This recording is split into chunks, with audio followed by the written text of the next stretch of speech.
Peace is the star with the star blooms. Um, somebody said in the last live, what's your cash app? My cash app is star bloom 314, y'all. Uh, yeah, holla at your girl for her birthday, okay? Holla at me. Holla, holla, holla, holla, holla, holla, holla. All right. Why am I laughing? Good God.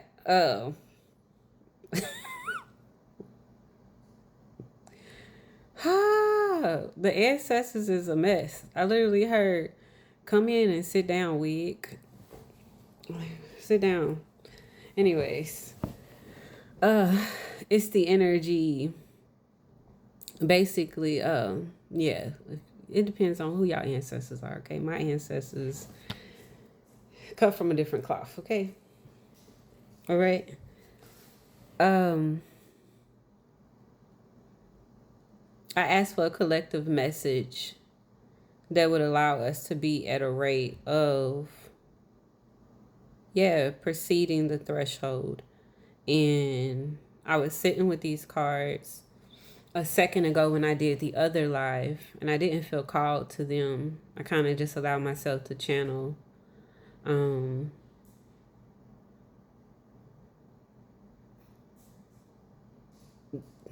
what we're willing to acknowledge right now, because a lot of the times we sit in a space of awakening as if something wasn't always present. It's just that we weren't at the rate of perception to perceive it properly. So I'll say what we are in alignment to actually properly perceive right now is a certain rate of wisdom. And a lot of the times, previously for me, I'll speak for myself. I had previously sat in spaces where I align wisdom to rates of unfavorable circumstances that called me to learn lessons. But you have wisdom for your joy. You have wisdom from your ability to play. You have wisdom from abundance. There's so many different rates where you could ascertain and gain wisdom. And the reason why I feel like it's important is because a lot of the times when you're at the threshold and you recognize that there's this overflow that has been sitting with you, you might get to this rate of wanting to be in hesitation. I keep on seeing these dots in my third eye, and I'm actually seeing them now as I'm speaking to y'all. That's kind of what I'm looking at. I'm trying to figure out what's what. Hesitation. A lot of the times hesitation comes because you get at a rate of wanting to be humble and sitting down in some shit that you should be very much so standing up in. Wisdom comes in and it gives you a rate of clarity through synchronicities, through signs, through so-called coincidences that aren't so coincidental. Um, and abundance comes in at a rate where you, like I said, live beyond the fear to open up. So you can finally properly perceive, but perceive on all levels, receive and be open to retrieve on all levels that which you deserve and are in alignment with. All right? It's really, really about aligning to. It's like, have you fully become the thing that you're desiring? Are you just sitting at this rate where you're operating in this wanting to imagine it into space versus observing it so you could truly manifest it, speak in it, and then allowing yourself to be grounded so you could be anchored in it? Confirmation, excuse me, y'all. Allowing yourself to be at a rate of playfulness. And this is the part that usually gets with me, because a lot of the times when we think about the inner child, we always want to be at this rate of what didn't happen, about what we didn't have, trying to correct a stance instead of just allowing ourselves to be at that space now.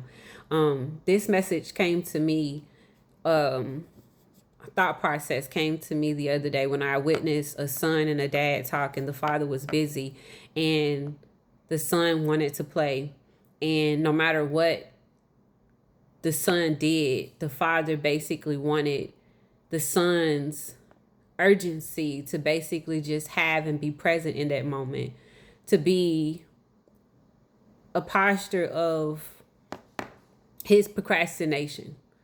You know, there's this rate of where we believe as adults that adulting is the most responsible thing to do because our life is a representation of that which we've been interminated. Ooh, interminated. What does that mean, Spirit? What does that mean? I don't know what that means. Interminated. I'm gonna have to Google that with y'all. I'm gonna come back and I'm gonna tell y'all what interminate means if it's a real word. Okay. My baby has a computer, and I don't have my other phone. I actually do have my other phone. I'm using it for a light because I'm sitting in my room. And terminate. That's just kind of. What was y'all trying to say to me?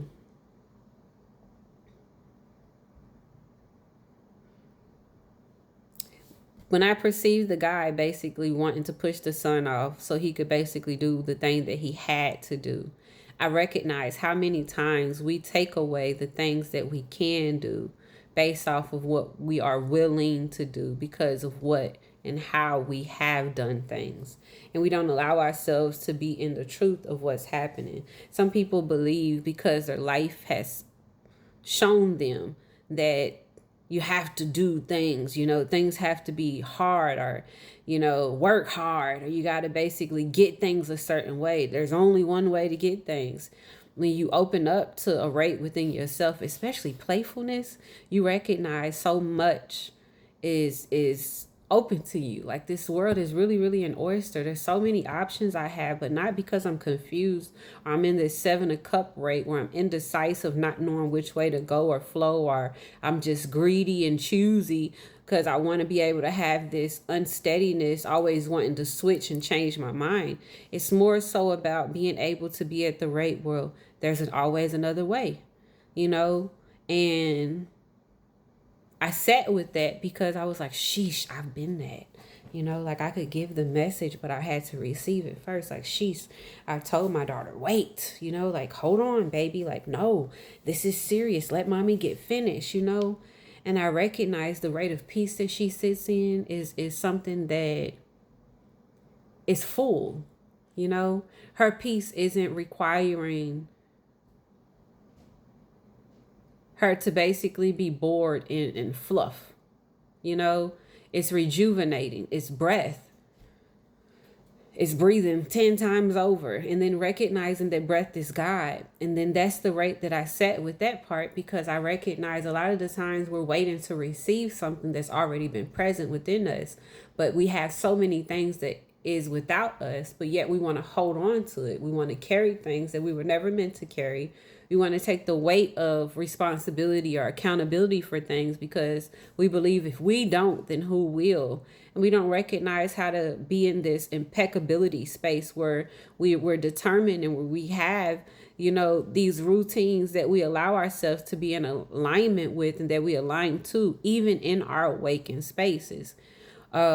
Being at an awakened rate sometimes is confusing and conflicting to the logical mind, because in awakening, there's this 1, 2, 3, release, 1, 2, 3, release, 3, 2, 1, release, right? And you have to let go. There's this idea of sacrifice, and it's sometimes feels out of, you know, control. But I recognize as soon as you release the control, you have the opportunity to perceive that which has been trying to control you. And you recognize the spaces in the race that you were controlling were never really true to you. So you have this unbound space with you that never leaves, because you get to breathe. Why? Breath is God. Can you just like sit with that thought process? Breath is God. Be at a rate of peace, recognizing that you don't have to destabilize yourself in trying to evolve in evolution. Recognize the messages, the lessons, and the rates where you are opening up to continuing your space of really, really becoming in balance with the things that are innately within you at this time, because they are in alignment as you align. Okay? I hope this message finds you well. Continue to move forward as you are cleansing and purging, calling forth that which you desire by releasing that which you no longer want to become or you are no longer in alignment with. Finally cutting off the things that you've carried so long that you never had to be weighed down in. You get to be within yourself and for the things, with the things that you are desiring for. that are in your best rate. Peace. I love y'all.